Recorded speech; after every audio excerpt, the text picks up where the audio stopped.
Hi everyone, welcome করছি new ব্লগে। গতকাল থেকেই ওয়েদারটা একটু খারাপ হয়ে যায় আবার। আর সামার টাইমে অ্যাকচুয়ালি আমার কাছে ভালো লাগে না সব উইন্ডো ক্লোজ করে রাখতে। আমি একটু খুলে দিয়েছি লিভিং রুমের উইন্ডোটা। দেন হচ্ছে মাইক্রোওভেনে চা বানাচ্ছি, যেহেতু আমার এখনও চলে আসেনি। আজকে আপনাদের সঙ্গে ইন্টারেস্টিং কিছু শেয়ার করব। অ্যাট ফার্স্টে আমি রাইস কুকারে পানি গরম দিয়ে দেন 3 প্যাকেট নুডলস দিয়ে দিয়েছি, দিয়ে দিলাম যে মশলাটা থাকে সেটা একটু মিক্স করে নিচ্ছি। ফ্রিজ খুলে দেখলাম যে ফ্রিজের ভেতরে সস নেই। দেন হচ্ছে ভাবলাম টমেটো পিউরি আছে, এটা নেই। আর হচ্ছে সয়া সস নেই। বারবিকিউ সস ছিল, বাট সেটা আসলে আমি দিতে চাচ্ছি না। আর হচ্ছে চিকেন স্টক যে আমার ফ্রিজে ছিল সেটা ভুলে গেছি, সেটা দিয়েছি 2টা। আর সব কিছু একটু একটু করে মিক্স করে কুক হচ্ছে। অন্যদিকে হচ্ছে আমি একটা বাটিতে একটু পানি আর লবণ নিয়ে জাস্ট মিক্স করে এখানে হচ্ছে একটা ডিম ভেঙে দিচ্ছি। এদিকে আমার নুডলস যেহেতু হয়ে যাচ্ছে, তাই একটু তাড়াহুড়া করে আমি আমার তৈরি করা চিলি অয়েলটা দিয়ে দিচ্ছি। একটু বেশি পরিমাণ দিব, যেহেতু 3 প্যাকেট নুডলস। তো আমি সব কিছু জাস্ট একটু মিক্স করেই রাইস কুকার থেকে নামিয়ে নিচ্ছি। আর এদিকে হচ্ছে আমি মাইক্রোওভেনে ডিমটা দিয়ে দিব। আমরা চুলাতে সাধারণত ওয়াটার অমলেট করে থাকি, সেটা আমি মাইক্রোওভেনে করছি। অ্যাট ফার্স্টে আমি 1 মিনিট দিয়েছি। 1 মিনিটে দেখলাম যে হয়নি, তাই আরও 1 মিনিট আমি দিয়েছি। অ্যাকচুয়ালি আমার কাছে পরে মনে হলো আরও 1 মিনিট না দিয়ে আরও হয়তো 30 সেকেন্ড দিলে আমি যেমন ডিমটা খেতে পছন্দ করি, কুসুমটা একটু সফট থাকবে। বাট বিদ্যুতের জন্য আমি যেই ডিমটা ওয়াটার অমলেট করেছিলাম মাইক্রোওভেনে, সেটার দিয়েছি হচ্ছে 1.5 মিনিট, তাই হচ্ছে কুসুমটা একটু সফট ছিল। তো যাই হোক, আমার ব্রেকফাস্ট রেডি করতে করতে দেখলাম যে একদম ঝকঝকে রোদ উঠে গেছে। আর ওপর থেকে আমি আরও কিছুটা চিলি অয়েল দিয়ে দিচ্ছি। অ্যাকচুয়ালি আপনি যদি ঝাল কম খান তাহলে কম দিতে পারেন। আর আকাশটা এত সুন্দর লাগছিল। আমি কিন্তু বরাবরই সানলাইটটা, খোলামেলা আর রোদের আলো খুবই লাইক করি। বাট আমার আগের বাসাতে কিন্তু একদমই রোদ আসতো না আমার রুমের ভেতরে। হ্যাঁ, বারান্দাতে আসতো, বাট সামার টাইমে, উইন্টার টাইমে কিন্তু একদমই রোদ পেতাম না আমি। তো বেশ আরাম করে হচ্ছে আমি আমার ব্রেকফাস্টটা শেষ করলাম। বিদ্যুৎ একটু বাইরে গিয়েছে, কারণ আমাদের গ্যাস লাইনে একটু প্রবলেম হয়েছে। এর আগে যারা ছিল তারা গ্যাস লাইনটা কেটে দিয়েছে, নতুন করে লাইন আনতে হবে। এই বাসাতে আগে যারা 20 বছর ছিল তারা এই বাসাটা কিনতে চেয়েছে, বাট কিনতে পারেনি। পরে ওরা এটা দখল করে থাকতে চেয়েছে, বাট সেটাও পারেনি। তাই অনেকটা জেলাসি থেকে লাইনটা কেটে দেয়। মানুষের মনে আসলে অনেক হিংসা। আমরা এই বাসাতে আসার একদিন পরেই হচ্ছে তাহমিনা ভাবির বাসায় দাওয়াত ছিল। এগুলো ভাবি বারান্দায় লাগিয়েছে, মাশাল্লাহ বলতে কেউ ভুলবেন না। আর এই বাসার বারান্দা থেকে আমার আগের বাসাটা দেখা যেত।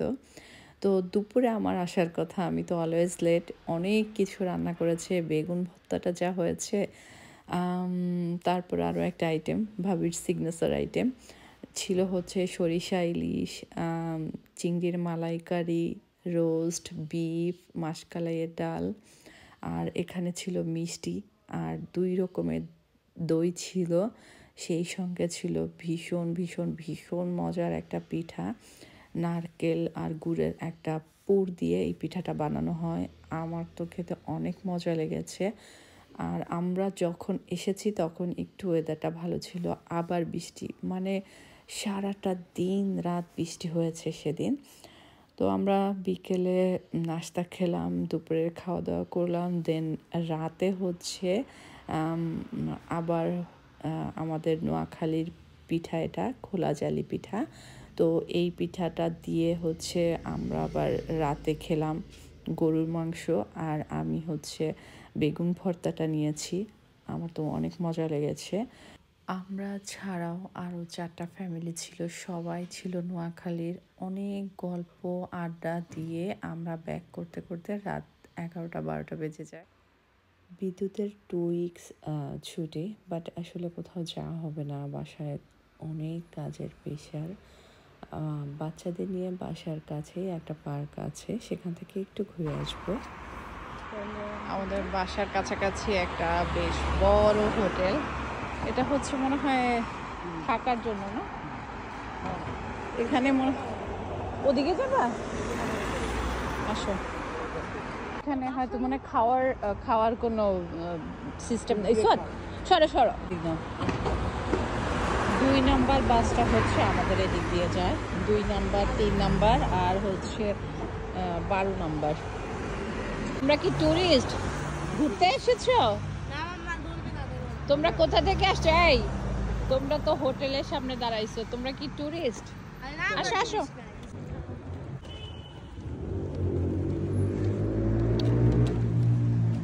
রাস্তা পার হয়ে গিয়েছি।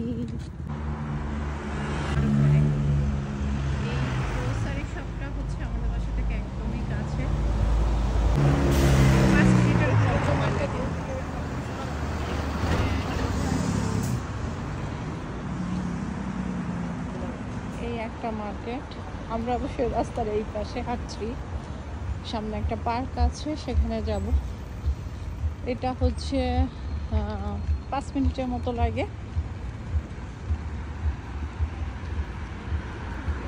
হ্যাঁ যাব তো। আমাদের এই এলাকাটা হচ্ছে একটা আবাসিক এলাকা, এখানে আসলে রেস্টুরেন্ট অনেক কম, তাই না? একদম নাই বললেই চলে।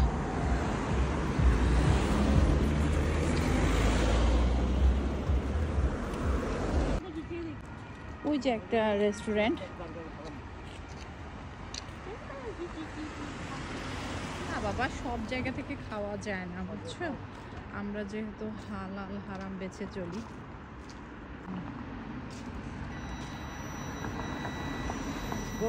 এটা হচ্ছে আসো, তোমরা যাও, আমি আসি।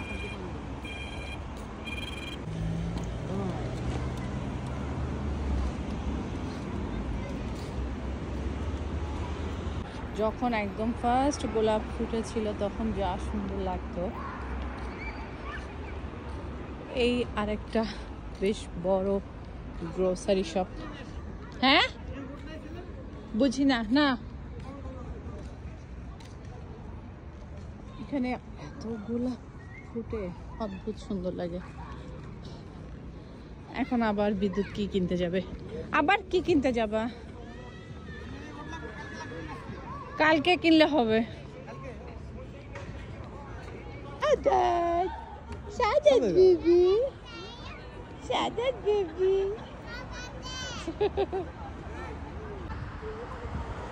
গ্রোসারি শপটা কিন্তু ক্লোজ। না না, ভেতরে ওরা ক্লিন করতেছে, ওই যে কাজ করতেছে। না সেটাই, এটা যদি আমাদের দেশে হইতো চোর ইজিলি চুরি করতে পারতো। সোয়াদ তুমি জ্যাকেট নিয়ে আসো নাই, তোমার পাপাও নিয়ে আসে নাই, আর আমি পাতলা একটা টি শার্ট পরে আসছি। তাড়াতাড়ি এখন বাসায় চলে যাব। তোমার শীত লাগে না? মামের হালকা হালকা শীত লাগতেছে, তোমার পাপারও শীত লাগতেছে। আমরা এখন বাসায় চলে যাব। আল্লাহ হাফেজ।